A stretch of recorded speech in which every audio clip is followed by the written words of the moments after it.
our STEM from the Start unboxing video for our Earth Sciences kit. This kit is funded by the Idaho STEM Action Center. I'm Renee. I work at the Collister branch of the Boise Public Library. Let's talk about this month's kit. So first, your kit on the outside is going to have one of our info bags. Inside, you'll have a little half sheet that says, "Welcome to STEM from the Start." That's going to have the info where you probably found a link to this video, and you'll find a link to the story time for this series, as well as info on where you can access our surveys online. There's also an envelope with paper copies of our surveys. These are for the grown-ups. There's a pre-survey to do before you do the kit and a post-survey to do after the kit. Even if you've done them before, if you're willing to do it again, we super appreciate it. All the info we get from that informs the kits we do in the future and is really helpful to us. The last thing in our little info bag is our Explore More, which talks about what our Earth science is on one side and has ideas for other ways besides the kit that you can explore sciences at home, and also has lots of different book recommendations for great books for preschoolers about Earth science. Now let's take a look in our bag. So this month with Earth Sciences, we're going to be exploring 4 different topics. Let's take a look at animals. So one Earth science is zoology, which is the study of animals. And for our animal section of this kit, we have an animals and their habitats activity. There's a booklet, and there's a folder with pockets and with cards in it for you to explore. Next, we have geology. Geology is the study of rocks and minerals and how the earth is made. So for this, we have a little mini book about rocks and specimens that you'll be able to put together. You have a magnifying glass for looking at rocks and specimens up close.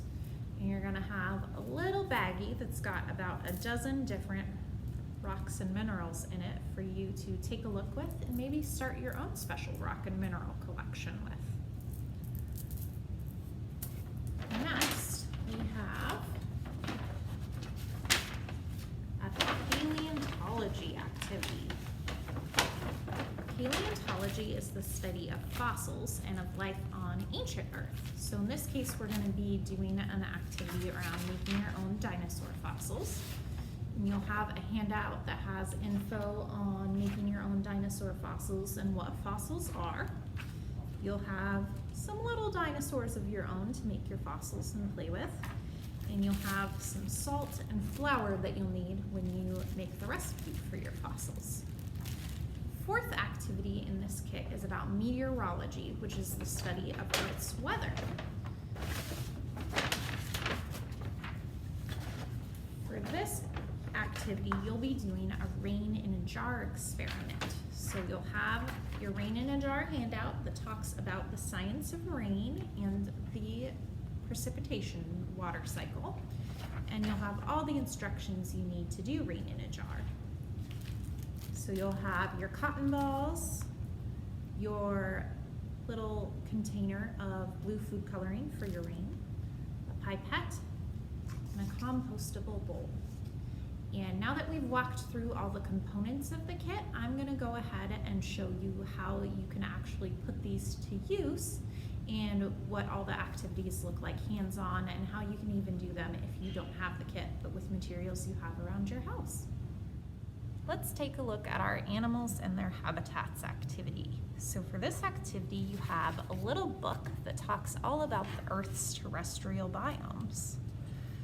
And biomes is a word for regions of the Earth that have a special climate and are home to certain animals. The Earth has 6 terrestrial biomes. We have the deciduous forest, desert, grassland, taiga, tropical rainforest, and the tundra. And as you look at the page for each of your biomes, you'll see some information about it. There's a little map to show you where in the world it is, And you'll also see pictures of some of the animals that live in that biome. So when you go to your animal and biome sorting folder, you can open up your little envelope, and it's got some sticky stuff so it'll stay closed when you're not using it. And you've got all your animal cards in here with all of the animals featured in your animal habitats book. When you open up, you'll find that you have little pockets for all 6 of our terrestrial biomes.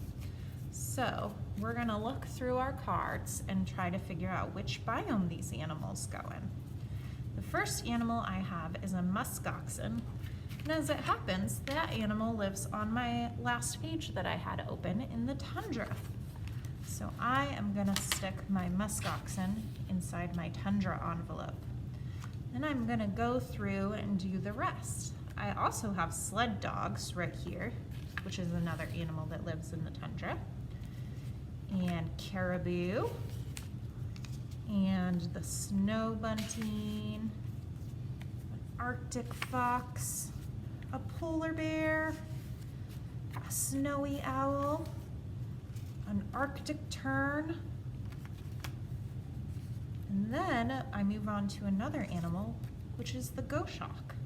Now I'm gonna look for where that one lives. Let's see. I'll see if I can spot him in my folder.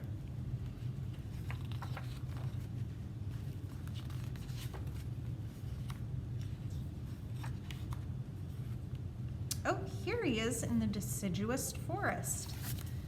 All right, move him to the deciduous forest. Then I can keep going through and sorting all of my animals to see where they each live. And if you want to think of other ways that you can sort your animals, on the front of your folder where the instructions are, there are some ideas for other ways you can sort your animals, like picking the animals that have fur or hair, picking animals with feathers, animals with horns or antlers, animals with spots or stripes, black and white animals, colorful animals, animals that can fly, and animals that can swim. And then when you're all done playing with your cards, you can stack them up nicely together and put them back in your envelope to play with them again later.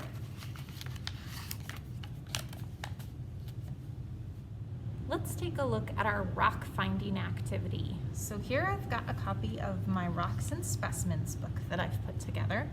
You have a spot where you can write your name or have your grown-up help you.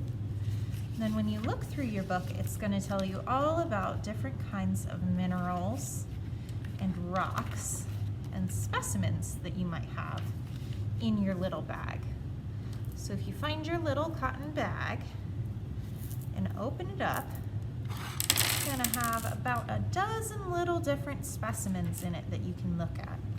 And you've also got a magnifying glass so that you can look up close at your rock.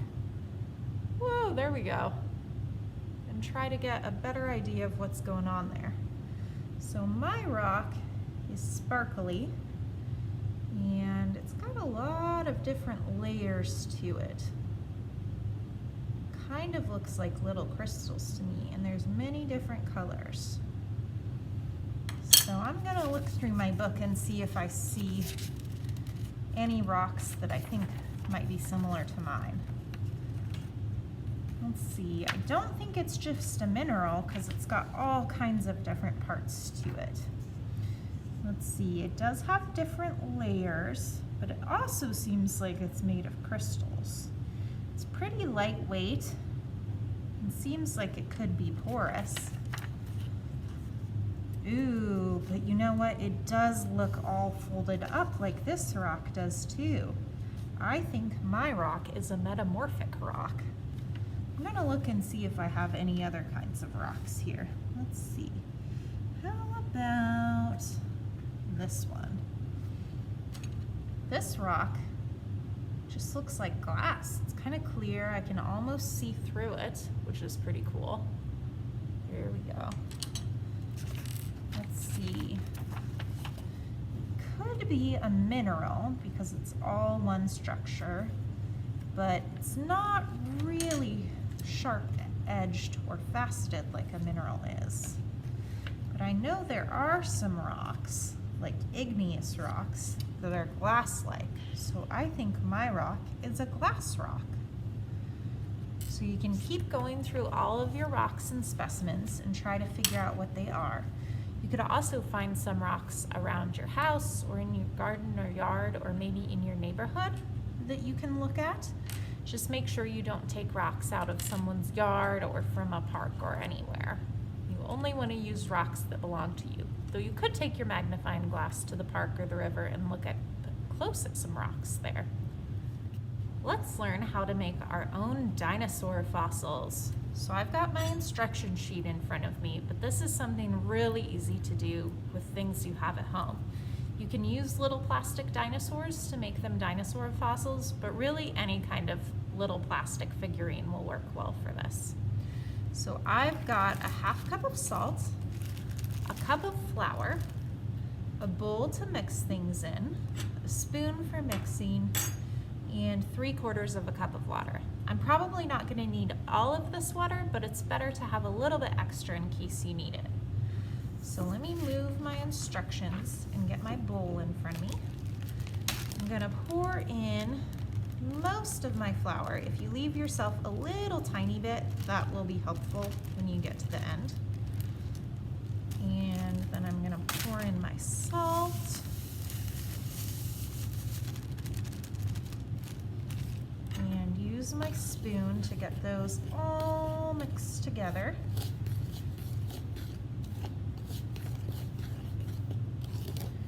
And then once they are well mixed, I'm going to make a little hole or well in the center and pour in about 1/2 cup of water.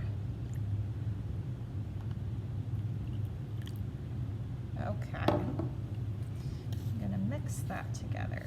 So when you're making this dough for your fossils, you want it to be very well mixed together, but it's okay if it's lumpy.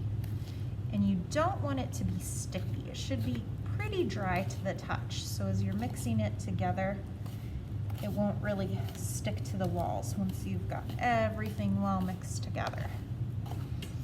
Looks like mine might be a little bit dry because I've still got some loose flour. So I'm gonna go ahead and add a little bit more water.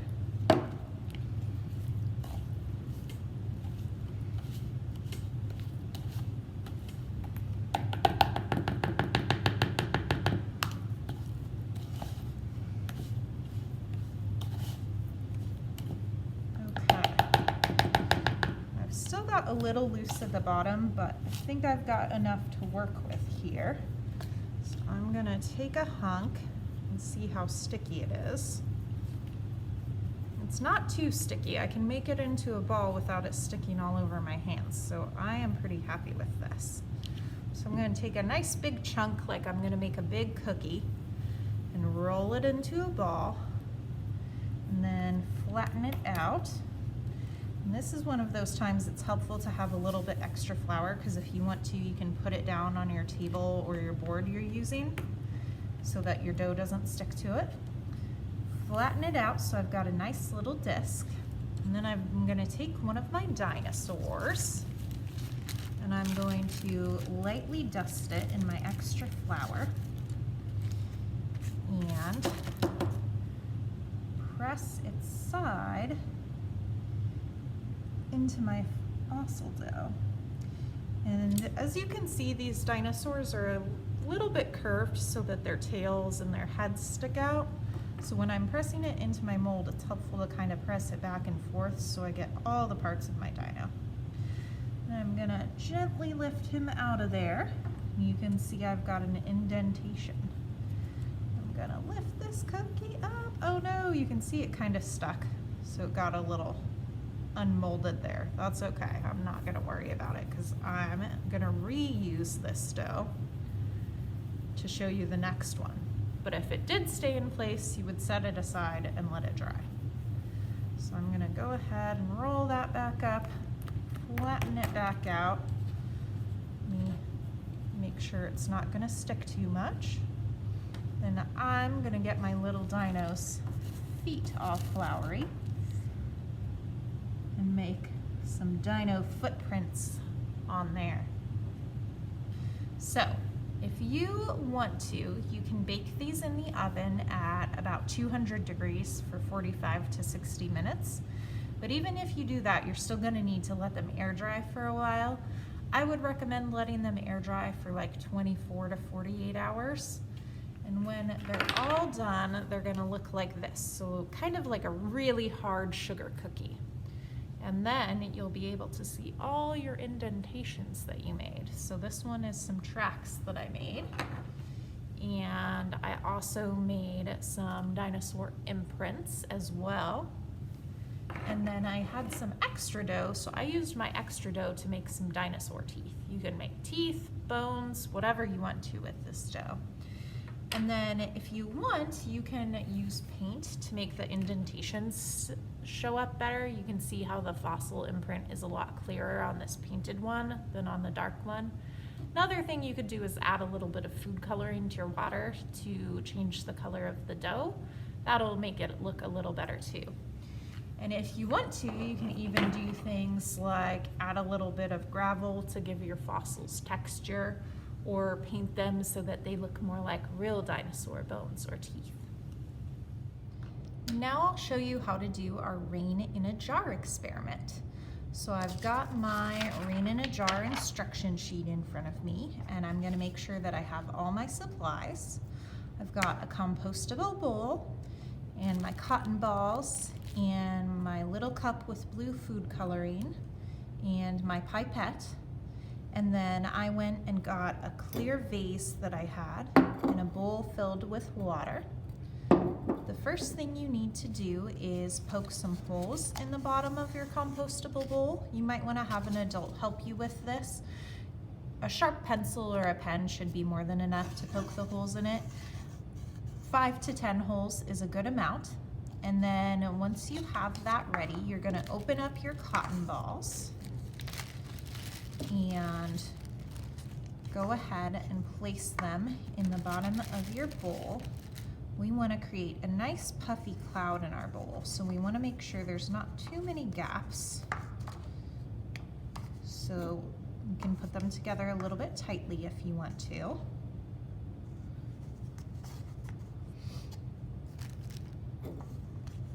There we go. You may not need to use all of them.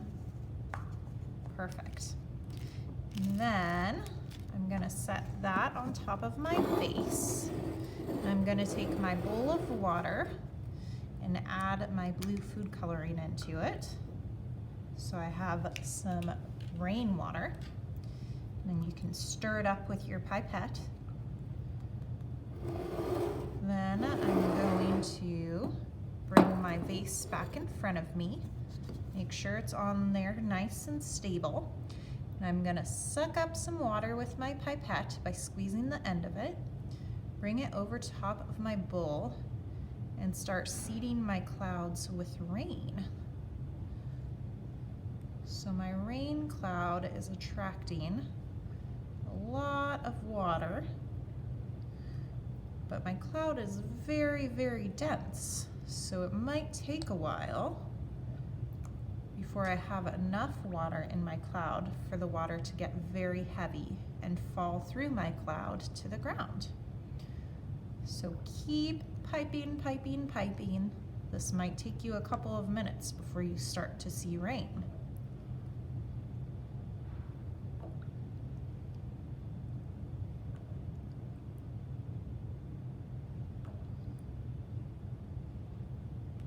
I'm gonna try and get all of my cotton balls wet. See if I can do that before it starts raining or not.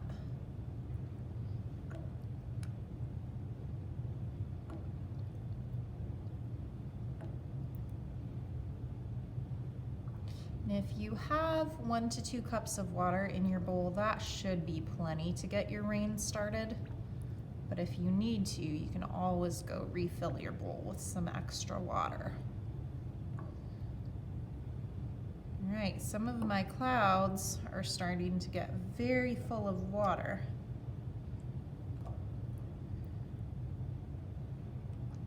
When something is very full of water, you can say that it's saturated.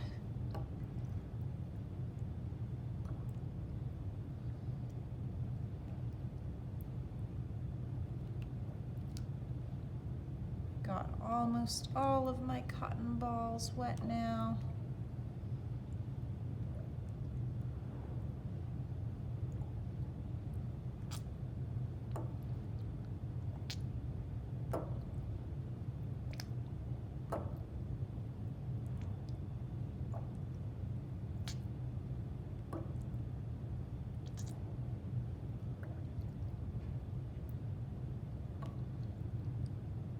It's gonna seem like it's taking forever, but just keep going.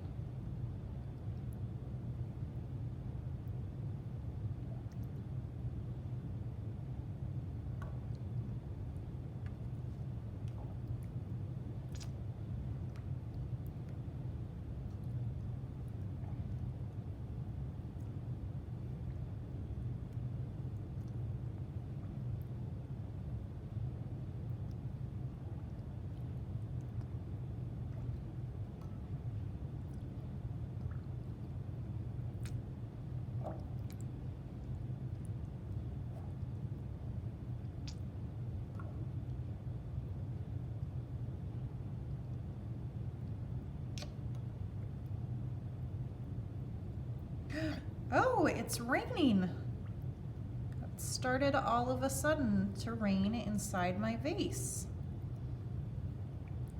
There's a lot of rain coming down.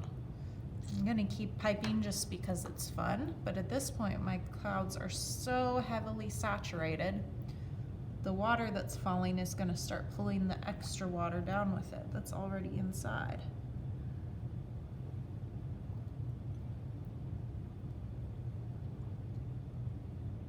And look at that, we made it rain.